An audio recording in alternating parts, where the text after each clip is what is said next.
Welcome in, everybody, to Fantasy Pros MLB. This is Leading Off Live, brought to you by Bet365. Bet $5, get 150 in bonus bets when you do. It's me, Joey P. That's the Welsh. It's the Peanuts and the Cracker Jacks. Hope everybody had a nice July 4th. Yay, I'm waving my flag. America. America. Oh, yes. And Welsh doing his big famous TV spots. Something else. The TV celebrity, Welsh. How long did you spend in hair and makeup to be on CBS the other day? Longer than I was on CBS yesterday, for sure. There you go, everybody. But, it's classic holiday time, and you got to have some backups here, and Welsh was the backup. Hey, you are not the back. You are the 1-1. You're a first-round pick in my book, buddy. But hopefully everybody had a nice July 4th. I know everybody's taking some time this weekend. If you are joining us live, welcome to the program. We got a lot to get to today. Obviously, some injury news. We've got some ups and downs and a few other things. But let's start with the headlines. Zach Gallen returns against the Dodgers. Mixed bag, 3 runs, 4 innings against the Dodgers. So it's always a trickier start for him. Any takeaways, Welsh, from what you saw out of Zach Gallen yesterday in his return? Yeah, well, the big note from the Diamondback world, but really for everybody, was the velo hit. He threw I think 3 of the fastest ball, maybe in his career he's had so far. I know it was this year. He hit 98, and he doesn't do that. He was up 2.5 miles per hour on his fastball on average. He's been averaging 93.3. He was up to 95.9. That also pushed over to everything. Cutter, mile an hour faster. His changeup and his knuckle curve were up, and the slider was up almost 2 freaking miles per hour. That's awesome. The whiffs, CSW percentage, maybe not necessarily quite. He threw way too many pitches, but a clear sign of health, which he was dealing with earlier in the season. The health wasn't there. Velo was kind of going up and down. So now that he's got that stuff back, as long as he can find that consistency, I said it somewhere, but I think Zach Gallen is a tremendous buy low right now. And a slight little thing I'd point out, I kind of wonder the Diamondbacks, if they were to falter, and there's been some discussion, there was some writing about how the Arizona Diamondbacks are not sure if they're going to be buyers, and there's always the opportunity of sellers that they're in that. The Diamondbacks were to falter, even though they just had a nice little series. I think Zach Gallen could be a person that the Diamondbacks think about. Yeah, I really do, because contractually he's going to need a lot of money. I don't know if the Diamondbacks are willing to commit to it. Plus, if you got rid of him, you would have Merrill Kelly, Eduardo Rodriguez, if he ever plays again, and Brandon Pfaadt at worst. And that could be something if they find themselves out completely. I do think Gallen would be someone on the move. Either way, though, from a fantasy perspective, I'm buying Zach Gallen right now, rest of season, and I'm buying him pretty hard. That's interesting, though, Welsh, because the Dodgers would not be in that mix because they're not trading him to the Dodgers in the division. I think that would be highly unlikely. Yeah. But that's interesting from the Yankee perspective, a guy like Zach Gallen. Now, Zach Gallen would not come cheap, too. That would require a substantial amount to move. Again, if I'm the Diamondbacks, I want pitching prospects back in that deal. I don't just and more. And I don't know, after Michael King gets traded last season, they're not trading heel. They're not doing that. It's really interesting to look at. I mean, if I was the Yankees, I would trade heel for Gallen because I think Gallen is a guy that's already proven he can do it. And next year, what are you going to get out of heel? 150 innings? Maybe. Gallen's a guy that's been there, done that, and has done it in the postseason already.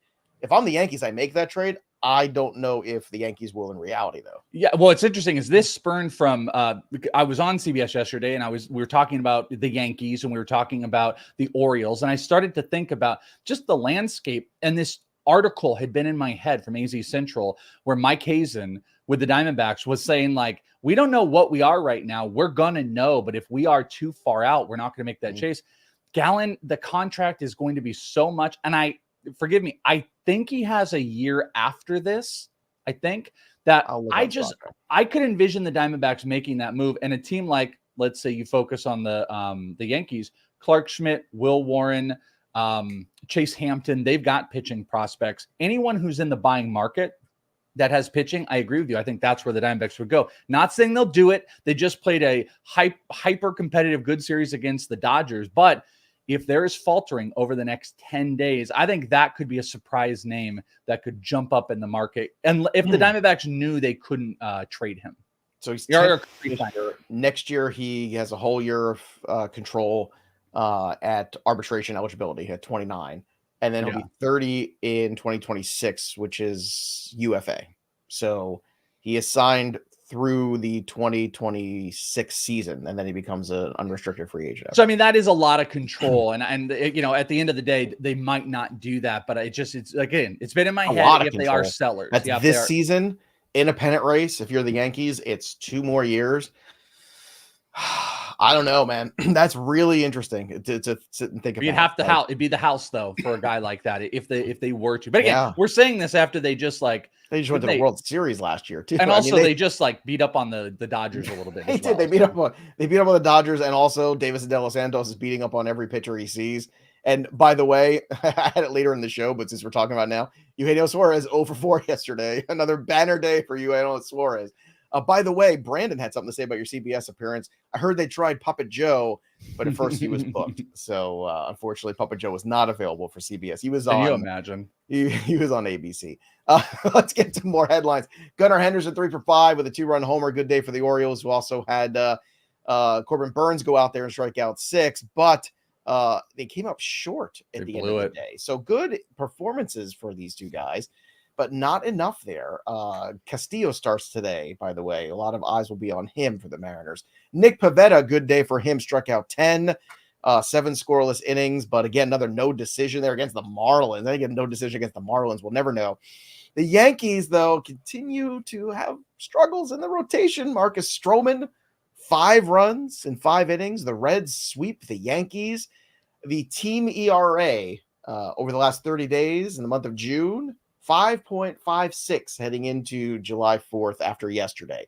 So, Welsh, the Yankees rotation has problems, and they've always felt to me like a little bit of a stars and scrubs sort of situation. Like if you're putting together, and I know it's a mean thing to say, but if you're putting together one of those classic salary cap teams, stars and scrubs is a great way to go. The Yankees kind of feel like that, but when the stars don't perform, there's not enough depth to get it done. It kind of feels like where the Yankees are right now a little bit. Yeah, kind of. I think they're also in a big funk. And this is what I talked about yesterday, because here's one thing, everyone's like, should we be worried? Should we be worried? Obviously what just happened was brutal, dude. Not only they've lost 14 of their last 19. Oof. It's the first time the Reds have ever swept them in 30, 40 years, whatever, 50 years. I think in 1976. That was the World Series, by the way.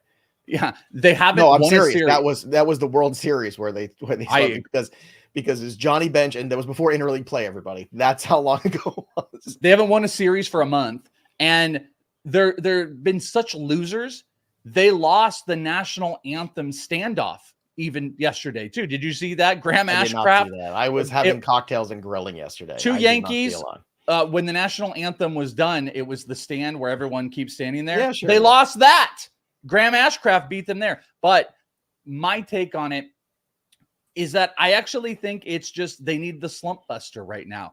Because if you go back, if you look at them, they're still top 5. I think it's 3rd in the league in scoring. Their ERA is still in the top 10 in baseball on the year. They've got the 3rd highest run differential in the AL and the 5th in baseball. So they're scoring a crap load of runs still. And they've got the best record on the road, which is crazy. So it's they've got a lot of positives. They're in a massively crazy funk where their pitchers aren't going 5, which is brutal. Their offense, it's still putting up some runs, but clearly it's Heel, it's Stroman. These guys are not getting it done. I think it is a turnaround, but back to what you said, the thing that holds them back, I think, is hamstrung by that money. They don't seem to be willing to take on any money like in years past. They don't seem to have flexibility in wanting to move prospects because of that money. And I don't think the dynamic of what they have is great right now, but I also don't think the world is falling. They still have the wild card. They are still one of the dominant teams. They need a change. And that's the thing with the money that they've got spent, when you need that slump busting change, you bench, this guy's going down, we're going to change. They can't do any of that. They've got all these guys Jason that either got hurt, so it wasn't like they could do that from within, because and everyone makes $300 million or $2. And it's just what do you, they don't have anything they can flip around and change. And I mean, that Trent Grisham play was a prime example yesterday too, where bop right to center, kind of plays around with it, lazy. They turn it into a double. It's that type of lazy crap they need to adjust to. It's a tough situation right now. But if you are going to slump, this is the time of year to do it. July is when you want to do it going into the All-Star break. This is when you struggle. The last thing you want to do is struggle in September. So if you're getting your struggles out now, that's fine. But the Yankees need the All-Star break maybe more than any other contending team. And that's including the Phillies, who have had a bunch of injuries too, which we'll get to some of the news on that later in the show. Stephen Kwan, by the way, leading the league in batting average, 3 for 4 with a homer. You know, a couple of years ago, Stephen Kwan burst onto the scene, and he was kind of maligned, I think, unfairly by the fantasy baseball community at large because he lacked a lot of power. But in this era where we are desperate for contact, desperate for batting average, he gives you speed. He is putting the ball in play. In points leagues, you'll love him. Stephen Kwan, I just want to give him some love. I just want to give Stephen Kwan some love here on the show because that dude is crushing it. And I had him the year he came up, and I felt like he was being maligned, and I am not happy about it. Were you trying to say Kwan's in his home run era with the wristband? Maybe, perhaps. You know, we used to have bad glove. No, we don't anymore. Juanita Quantada Meta. Oh, we almost did a harmony there for a second. Yeah, we did. Exactly. I'm with you. Home ballpark, though, has been a big help. Just want to point that out. He definitely has had some home runs fly out of. We've talked about it. They made that adjustment to the right field. That's where he hits them. He's got 5 homers at home so far, all pull side. So that has been a benefit to him. And yeah, his just profile is phenomenal. And dude, I know he's got look, home runs. The power's developed a little bit, but in this era where everybody's swinging and miss, and he missed some time with injury. In 59 games, he has 50 runs scored. Like, that's a dude that is. You want to look at why Cleveland is where they are right now. It's guys like Stephen Kwan as much as it is guys like Jose Ramirez. I just want to give that dude some love here on the program today. Kyle Tucker, Justin Verlander, neither are going to be ready until after the All-Star break, which isn't great for Houston. But again, treading water right now is the thing to do. For fun, Bobby Miller not going to start on Sunday against the Brewers. They said it's not injury related, so all we can do is believe them. It's fun because it's like, well, this is fun. Here's a nice. We thought we were getting another start from him this week. We're not, but he's okay. But he's going to pitch on Tuesday. Color me skeptical. I mentioned Suarez already. That was on the docket here. But Mike Trout has begun running on a treadmill and hitting off a tee. So there you go, everybody. So you can do the same thing that a 7-year-old can do right now, running on the treadmill, but with supervision. Did you? 7-year-old. Did you see that stat? Did you see that stat that was shared? He hasn't played a 4th of July since 2019. Mike Mayer found that on the Twitter machine. Yeah, Ryan Spader had put that out. He has not played a 4th of July since 2019 is crazy. It is. Well, I mean, it's a little less crazy because 2020 was the COVID year, so everything was, they weren't playing. But are you sure they weren't back by July? No, I think they might have been back by July. Were they? I thought they didn't play until it was August, September. I thought it was a 2-month season. How many games did they play in the COVID year? It was like 56 or something like that. Maybe you're right. Maybe it was Peanuts and Cracker Jacks. Let us know in the chat. When did baseball come back in 2020? Somebody go to the Google machine and figure that out. In the meantime, we'll have to figure this one out. David Festa, not so great in his 2 starts. Another failure of a prospect. 12 runs, 16 hits, only 8 strikeouts in 10 innings. So he'll get another shot at some point, but David Festa was worth a shot. Welsh, yet again, the prospects continue to come up and slap us in the face. Pitchers are tough. Done all season. By the way, July 23rd. So you were right. That was JP just put that in the chat. So July 23rd. But okay, still, the 4 of those 5 years he had not played is crazy. Yeah, Festa packing his bags. Pitching is really, really tough. You've got to hit your spots. Stuff just wasn't there, and he got banged around. I mean, he was so good in that first time through against the Diamondbacks, and then he got hit up, and it's kind of continued. Twins can't screw around. That's the other kind of weird space that we're in too, is like you were saying with the Yankees, like, hey, if you're going to struggle, this is the time. But there's also quite a few teams like you can't mess around. There's a lot of teams. Mariners the Twins cannot mess Twins around. Injury right now, losing Royce Lewis. I already put it in the show for Sunday on Sports Grid on the Sunday morning show. To me, Byron Buxton is a huge sell high right now because it's not coincidental that Byron Buxton's hot streak came when Royce Lewis came back into the lineup. A little lineup protection goes a long way. And now all of a sudden you're taking him out of that lineup. I'm worried about that. And I don't know when Royce Lewis is going to be back. I am skeptical that it's going to be quick. Well, I mean, you benefit when you have a guy like Jose Miranda is in there and can have a 5-hit day and he can, have that replacement and stuff like that. I'm with all of that. The thing that's crazy, I just keep looking at is like, the Orioles, they've got flexibility. I think the Yankees have some flexibility, but like I said, the Mariners, the Twins, you can't mess around. You can't screw around. And these are the teams that I think should be out there being hyper aggressive, beat the other big hard, the Yankees and even the Orioles, beat these guys to the punch in the trade deadline because the Twins have assets. They just brought Brooks Lee up. That's a prime example. These guys that have good minor league systems go out and start making those moves. Another thing I was talking about with the AL East. The AL East, by the way, if you look over at FanGraphs minor league rankings, they have 4 of the top 6 highest ranked minor leagues. 4 of the teams, Tampa, Boston, Baltimore, and Yankees. That means they have got bullets in that prospect trading gun. So teams like the Mariners and teams like the Twins should go out and try to get these done before those teams start getting involved. That's a the great Twins, point. They just can't screw around. The Twins can't screw around. Mariners can't screw around. Go make moves. I don't think they should give up just because of Royce. The Mariners, for the love of God, when are they going to get another bat in that lineup? Ugh, I can't even. 3 up and 3 down. Christian Walker, 2 more homers. I love Christian Walker as a season-long guy. I always feel like you'll look up at the end of the year, you're happy with your Christian Walker investment. But there's some peaks and valleys in head-to-heads with Christian Walker that are really, really tough. But that's the thing. Like, you look at him and you look at the numbers at the end of the year, they're going to be there. But the ride is very frustrating. And that's if he only played against the Dodgers in LA, it would be he'd be the greatest player of all time. He was the worst player of all time in the playoffs, and it really hurt the Diamondbacks. But to your point, career high barrel. Guy. Yeah, career high barrel percentage, career high hard hit numbers right now.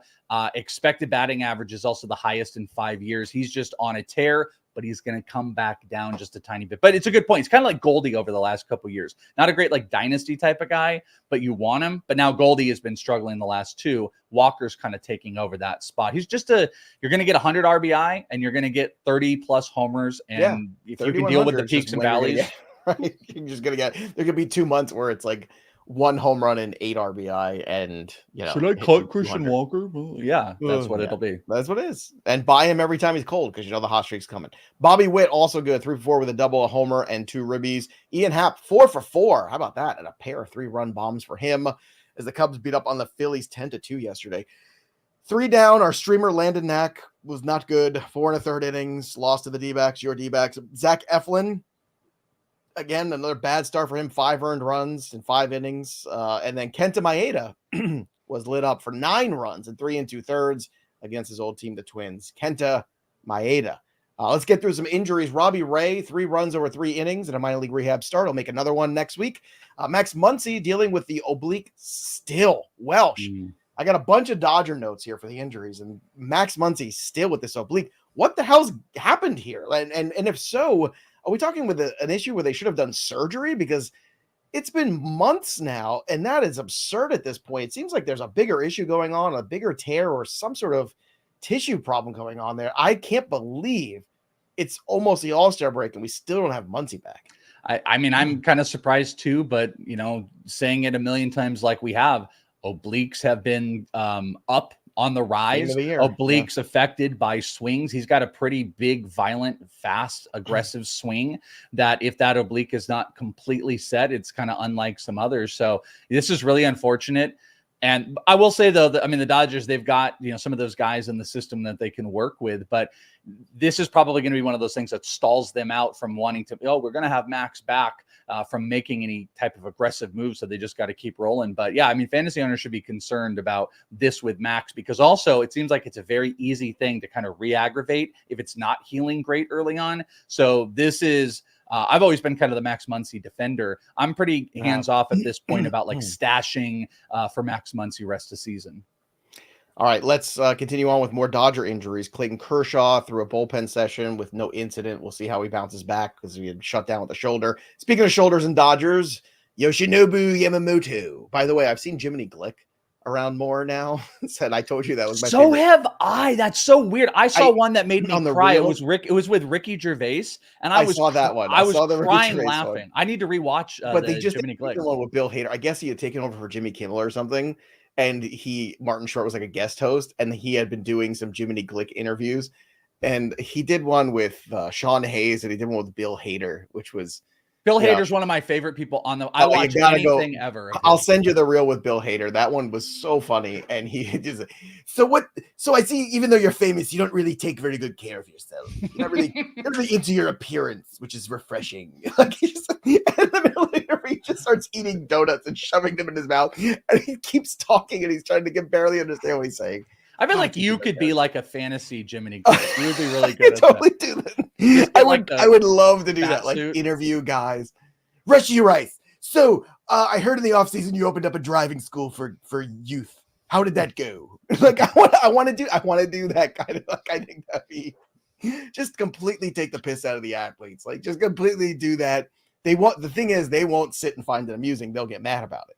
Yeah. Or they won't realize I'm in a giant fat suit. They'll think do we have it in the budget to get a giant fat suit for you? I don't know, but if there's one person made for that version of a show, it's this guy. I could do that show all day, improv, just making fun of the athletes. I mean, get me in front of Antonio Brown for that interview as a character like that. That would be views and clicks for hours. For days and days. I'd like to see you walking around a baseball field, like a minor league field, as a fat Jiminy Glick, just walking around. That would be great. So the minor leaguer, just tell me, what's it like eating Chipotle 7 days a week? What's that like for you? Is that in the stipend? Do you have enough stipend for guacamole, or do you pay out of that your bonus? Joey Glick, there it is. Joey Glick. Joey Glick. There you go. So Yamamoto, anyway. Yoshinobu. Anyway, could begin playing catch apparently next week. We'll see. Yimi Garcia is starting his rehab assignment this weekend, so Chad Green could be on borrowed time. The Phillies, a lot of good news here. Bryce Harper, JT Realmuto, both running at 75%. I mean, my guess is post All-Star game, maybe Bryce Harper will make an appearance as a DH. We'll figure out how that goes. Schwarber could be back on Tuesday, though, apparently with the groin, so that's good. Xander Bogaerts, remember him? He's going on a rehab assignment this weekend. That's exciting. And Kodai Senga had 6 strikeouts in 2 2/3, perfect innings on Wednesday in a minor league rehab assignment in High A, Brooklyn, and he's going to make another start in Syracuse this coming week. Kodai Senga. And Kenta Maeda in the same show plan. Are you still with us? We're still. Oh, I got it. Good. I'm good. There you hitting go. The points, hitting the beats. Oh no, you're hitting the beats. Hitting all the beats. It's Friday, and you know what we like to do around these parts when it's Friday? It's time to place the best bets of the day with Joey P and the Welsh. This is the NPR edition of Bets of the Day with Joey P and the Welsh. Hopefully, everybody had a really nice July 4th, and of course. It was a tremendous July 4th, Welsh. I really enjoyed myself. Can I see your Schwellen box? Also, don't forget, place your bets over with Bet365. Bet $5 to get 150 in bonus bets when you use the promo code leading off only at Bet365. And don't forget, if you have a gambling problem, call 1-800-GAMBLER or 1-800-BETS-OFF in Iowa. Terms and conditions apply. Welsh, I'm going to the Dodgers for my first 2 bets. Very Glasnow-centric here against the Brewers offense. I'm going to go Dodgers on the run line -1.5 at plus money, plus 115. Let's go with Glasnow on the hill for the Dodgers. I'm also going to take the over on the strikeouts at 7.5 at almost even money, -102. That's a really good number there. And then for the last bet here for today, I'm going to go with Cole Reagans against the Colorado Rockies, a team that strikes out a lot. I think you can get over the 7.5 and get me to 8 at -110. It's walking the line. It's Colorado. It's a little dangerous, but danger is my middle name. Welsh, after all. So there you go. So give me 2 Dodger bets today. The run line for the Dodgers -1.5. Glasnow over K's. Reagans over K's. Welsh, what are you going with today? By the way, I think I saw a stat. I like the Glasnow one. Glasnow is tied with Garrett Crochet for this season, the most double-digit strikeout games on the year. Yes. So if you're going to play that, that's solid. Crochet has more on the year, unbelievably, somehow. Crazy. Yeah. I've been pretty hot, and hopefully I can continue with that. Fridays have always been a nemesis of mine, but if you go and look at bettingpros.com/Welsh, I get a 6-day fire streak going on and a nice little 14-unit up. So like I said, we're going to hopefully not ruin that, which I did do. I tweeted out, I had one of the worst days, like 10 days ago, one of the worst single days, and I have just been building back over the last week, and it's done really well. So hopefully I can stick back with it. Here are some plays that I like. Baltimore first 5. Give me the run line through the first 5. So up by 1 run through the first 5 innings. It's minus 110. They're a little bit dicey about it because Albert Suarez is pitching, but against the A's. So against the A's, Baltimore to be up by a run. I like it. The money line wasn't in play, but Baltimore is always a great bet. Then I'm going to go to a no-run first inning. A little, this is going to be soon here, but a way for me to back some Paul Skeens. Pittsburgh and the Mets, no-run first inning. It is a bit juiced up, minus 140, but didn't want to play any of the others. The only other exciting one, if you wanted to play it, there's a plus money play for the Colorado one, but that's just, it feels so dangerous. I think it was a Colorado I don't love that. Don't love that one. Well, Cal Freeland is on there, so that's why. But that's why it's plus money. This is not. This is minus 140. Pittsburgh, Severino, and Paul Skeens, no run. And then I've had some decent luck with this. This is my first 5 plus 1.5 parlay. So I'm taking 3 teams to be plus 1.5 runs through the first 5 innings. Today, it is Baltimore, Pittsburgh, and the Chicago White Sox. So I'm backing Baltimore because I've got them on the first 5, Pittsburgh, Paul Skeens, and then Chicago because the matchup works, and it's Drew Thorpe on the mound. And Drew Thorpe has been really solid. That pays plus 119, Baltimore, Pittsburgh, Chicago, all to be plus 1.5 runs through the first 5. Those are the bets. Trying to stay hot. bettingpros.com/Welsh.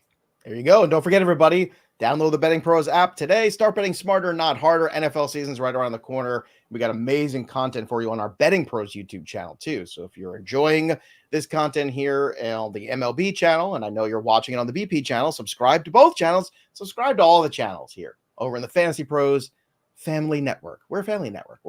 Next year, we're going to have a reboot of Family Matters. It's going to be great, starring myself and the Welsh. I will pick Urkel in that, I believe. That's how that's going to go. Welsh, let's get to the home run leaderboard. Here it is. I am on the cliff. It's happening. My God, what's going on? Look at him. I'm at 23 home runs, number 20 overall. Not good. Vlad is like Sylvester Stallone, just trying to hold you up. You're like, look at South African G back up there at 32 at the top. Somebody's going to win that Vlad Guerrero bat. God, I really wanted it to be me so I could just break it and put it into the fire and just laugh. Again, Discord, fantasypros.com/chat. That's the place to go. Now, Welsh, I wanted to go today for my best bets to Bobby Witt, but every single prop of his was juiced to the max, which tells me Bobby Witt Jr. is where I'm going for my home runs this weekend. That's right, in Colorado. Bobby Witt, let's go. Welsh, where are you going for your home run call for the weekend? That is a very solid one. I am going to keep it simple. A little kiss strategy for me. Gunnar Henderson, my boy, Gunnar Henderson, hit one, I think, yesterday. Gonna hopefully keep rocking with it. I think I'm around 18 or so. I'm still far away from the board, but maybe Gunnar can rock me for a couple, and I can get up on that bad boy. There you go. Get up on that bad boy. Get up on that. Bad boy.